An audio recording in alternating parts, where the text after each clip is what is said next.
In the first two parts of our three-part series, we explored the procedures in place for first contact and the possible stances intelligent beings could take on humanity.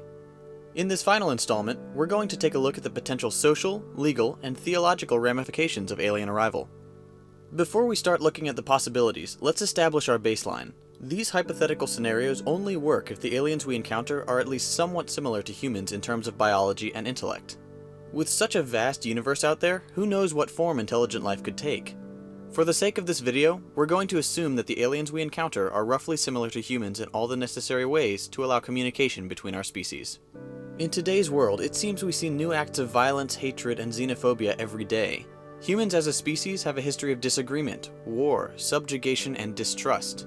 What if we added extraterrestrial beings to the mix? Would all of our differences suddenly seem inconsequential? How would humanity respond to so radical a change? Aliens living side by side with humans has long been explored in science fiction. Everything from Star Trek to District 9 to Paul, each having their own interpretation of how well the different species would get along. When District 9 was released back in 2009, it sparked some interesting conversation. What if aliens arrive and they're not here to destroy us or to help us? What if they're simply refugees and need a place to stay for a while? In the film, aliens were forced to live in slums, and anti-alien sentiment was prevalent. Many people considered this creative choice to be a commentary on contemporary race relations, especially considering the clear parallel to apartheid South Africa. Apartheid was a very dark period in South African history. Officially lasting from 1948 to 1991, it was a system of institutionalized racial segregation. Under apartheid, housing and employment opportunities were dictated by race. Put simply, blacks suffered worse and worse discrimination over the years, often being subjected to social exclusion, forced relocation, and violence at the hands of the white ruling class. Officially, that's all behind us, but it's clear that even today, these social problems still exist. Whether we like to admit it or not, humans tend to group together with people like themselves and ostracize those who are different. That doesn't bode well for any extraterrestrials who decide to stop by. Of course, alien arrival could also be a good thing.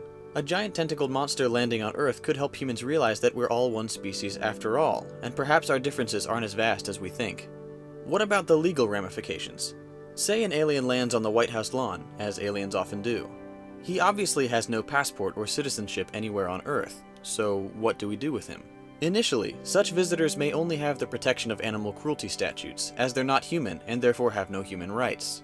However, if the alien were sufficiently humanoid in appearance, it's no stretch of the imagination that the governments of the world would be more willing to classify them as something, for lack of a better term, more significant than animals.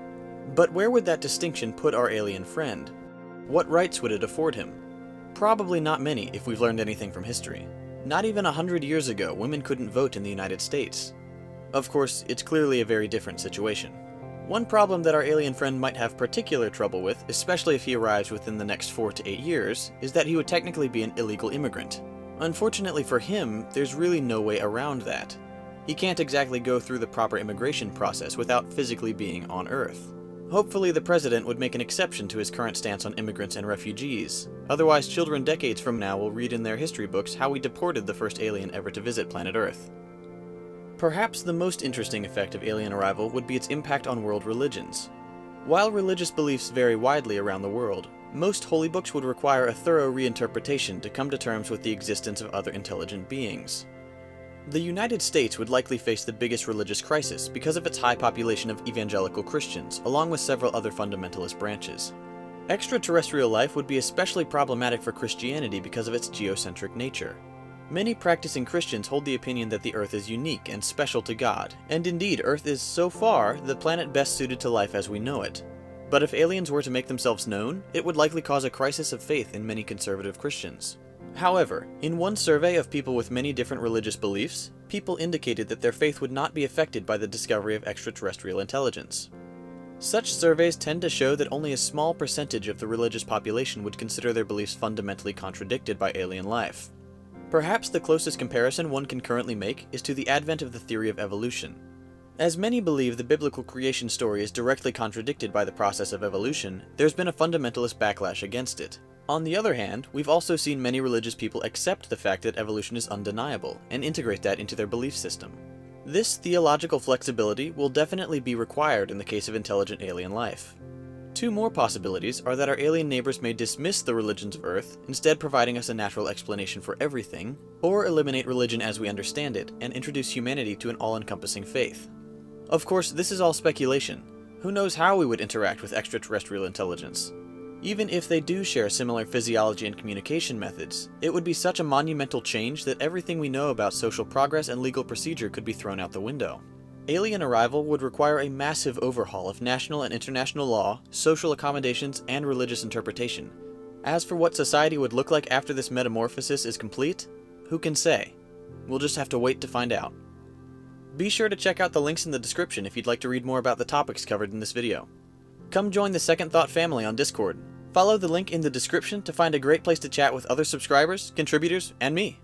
If you enjoyed this video, please take a moment to subscribe to my channel. Your support really does make a big difference. Feel free to leave a like or a dislike as you please, and leave a comment down below with how you think society would change with alien arrival. You can watch parts 1 and 2 of this video by clicking here, or binge watch all of my videos by clicking here. Thanks for watching, and I'll see you in the next video.